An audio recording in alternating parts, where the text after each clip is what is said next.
Welcome to Disha TV. NDA కూటమి ప్రభుత్వంలో గ్రామీణ ప్రాంతాల అభివృద్ధి శరవేగంగా జరుగుతున్నాయని, ఎక్కడా గానీ తాగునీటి సమస్య తలెత్తకుండా 140 ఓవర్ హెడ్ ట్యాంకులను ఏర్పాటు చేస్తున్నట్లు బీసీ చేనేత జౌళి శాఖ మంత్రి సవిత పేర్కొన్నారు. శ్రీ సత్యసాయి జిల్లా రాంపురం పంచాయతీ కొండపల్లి గ్రామంలో 40,000 లీటర్ల సామర్థ్యం గల ఓవర్ ట్యాంక్ నిర్మాణానికి భూమి పూజ చేశారు. ఈ సందర్భంగా ఏర్పాటు చేసిన సమావేశంలో మంత్రి మాట్లాడుతూ, ఎన్నికల ప్రచారంలో ముఖ్యమంత్రి చంద్రబాబు నాయుడు ఏ మాట చెప్పారో ఆ మాట ప్రకారం అన్ని అమలు చేస్తున్నామని అన్నారు. త్వరలోనే అర్హులందరికీ ఇంటి పట్టాలు, కొత్త పెన్షన్లు, కొత్త రేషన్ కార్డులు అందించనున్నట్లు తెలిపారు.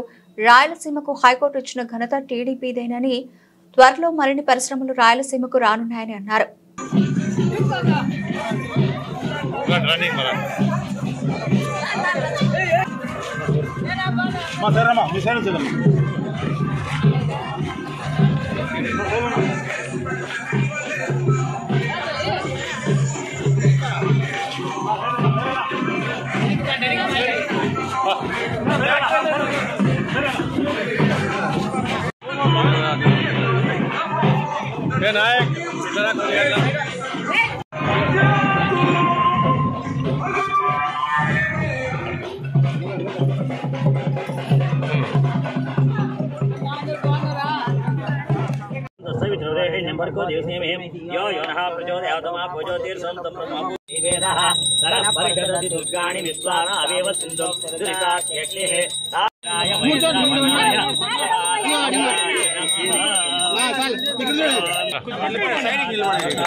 మా నియోజకవర్గంలో రాంపురం పంచాయతీలో ఈరోజు రాంపురం, మరుపల్లి, కొండపల్లి ఒక్కొక్క ఓవర్ హెడ్ ట్యాంక్ 40,000 లీటర్లతో 30,000 రూపాయలు 30 లక్షలతో ట్యాంక్ నిర్మాణానికి కూడా భూమి పూజ చేశాం. మరి పెనుగొండ నియోజకవర్గంలో సుమారుగా 140 ఓవర్ హెడ్ ట్యాంక్స్ కూడా ఈ ప్రభుత్వంలో మేము శాంక్షన్ చేయించాం. అందుకు ముఖ్యమంత్రి గారికి, పవన్ కళ్యాణ్ గారికి కూడా ప్రత్యేకమైన ధన్యవాదాలు కూడా తెలియజేస్తున్నాం.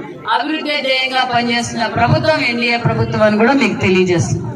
కొత్త పెన్షన్స్ కూడా ఇవ్వబోతున్నాం. ఏదైతే మాట చెప్పామో ఆ మాట ప్రకారం మేమైతే 4,000 పెన్షన్ ఇస్తామన్నాం. 4,000 పెన్షన్ 1వ తారీఖు అందజేస్తున్నాం. అదే విధంగా దీపం కింద సిలిండర్, ఉచిత సిలిండర్లు ఇచ్చాం, ఉచిత ఇసుక ఇచ్చాం.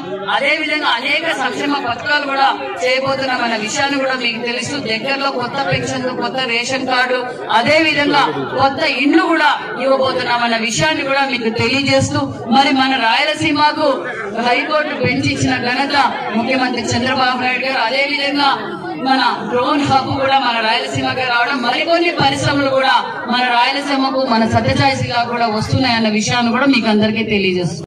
దేశ చరిత్రలో 4,000 పెన్షన్ ఇస్తున్న ప్రభుత్వం ఏది అంటే ఆంధ్రప్రదేశ్ ఎన్డీఏ ప్రభుత్వం మాజీ శ్రీ ముఖ్యమంత్రి గారికి చెందుతుందన్న విషయాన్ని కూడా మీకు తెలియజేస్తూ, ఏదైతే 1వ తారీఖు సోమవారం వస్తుంది, 1వ తారీఖు ఆదివారం వస్తుంది, ఆదివారము ఉద్యోగస్తులు, ఎంప్లాయీస్ ఎవరికి ఇబ్బంది పెట్టకూడదని చెప్పి 30వ తారీఖునే పెన్షన్ ఇస్తున్న ఘనత ముఖ్యమంత్రి చంద్రబాబు నాయుడు గారు అన్న విషయాన్ని కూడా, అంటే 31వ తారీఖు కన్నా ముందే పెన్షన్ ఇస్తున్న ప్రభుత్వం ఎన్డీఏ ప్రభుత్వం అని కూడా మీకు తెలియజేస్తుంది.